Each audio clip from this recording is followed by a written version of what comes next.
Hello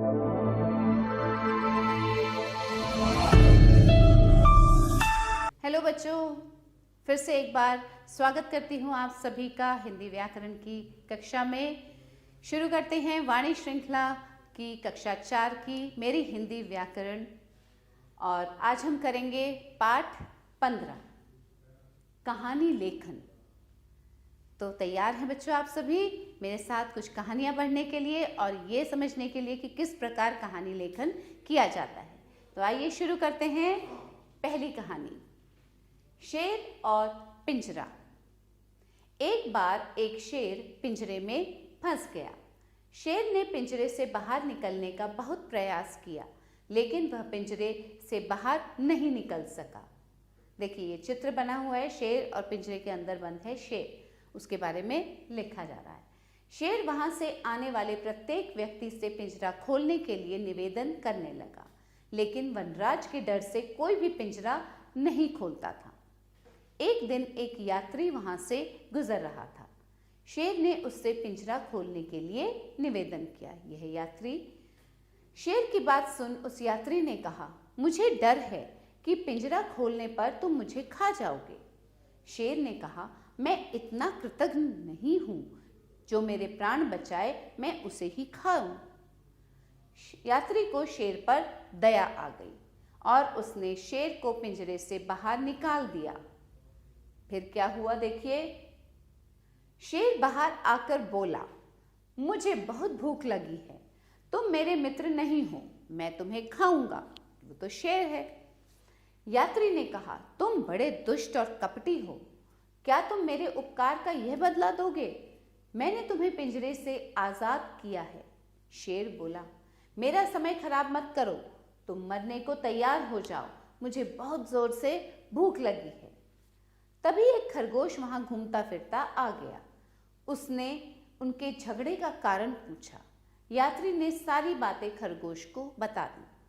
खरगोश ने बुद्धि से काम लेते हुए कहा, मेरी समझ में तो कुछ आ नहीं रहा है।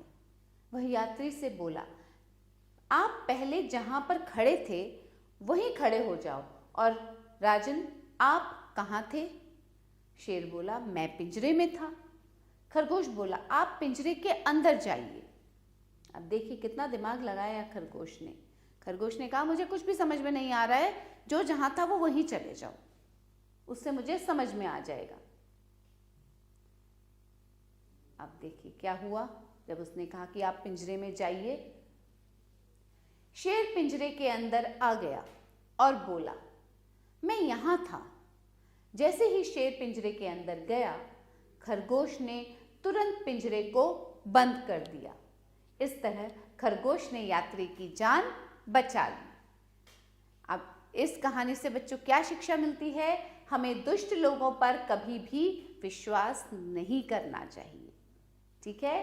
क्योंकि शेर पर तो विश्वास वैसे भी नहीं करना चाहिए, क्योंकि शेर तो किसी को भी नहीं छोड़ता है, अपने सामने जो आता है वो उसको खा जाता है। परंतु उस दयालु आदमी ने उसको पिंजरे से बाहर निकाला, परंतु शेर फिर भी नहीं माना, और खरगोश ने किस प्रकार अपनी बुद्धि लगाकर उस यात्री को बचा लिया।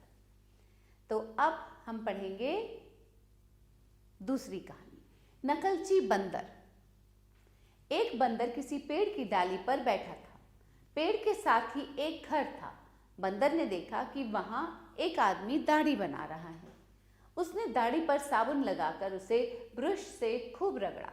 जब उसकी दाढ़ी पर काफी झाग बन गए तो उसने उस तरह से दाढ़ी काटनी शुरू की। दाढ़ी बनाने के बाद उसने सामान साफ करके रखा और नहाने चला गया।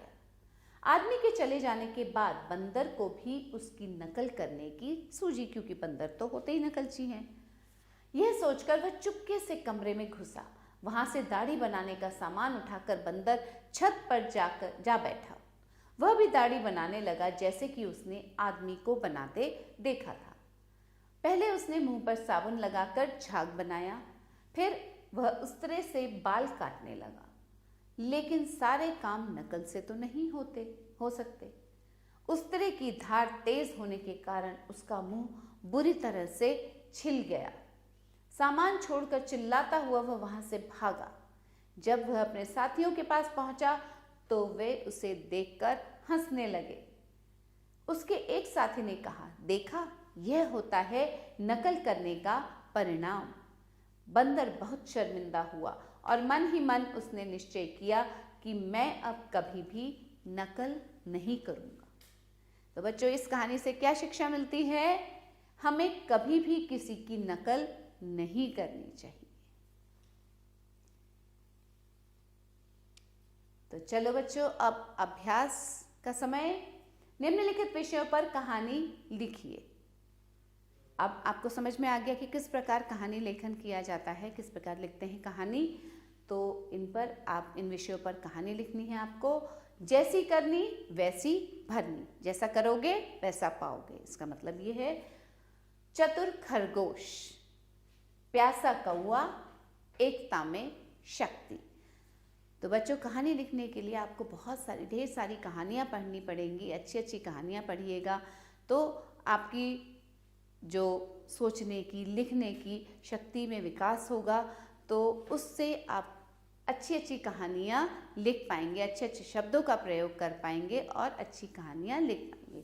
और कहानी के अंत में उस कहानी से जो शिक्षाप्रद कहानियाँ होनी चाहिए, जिससे कि कुछ सीख मिले।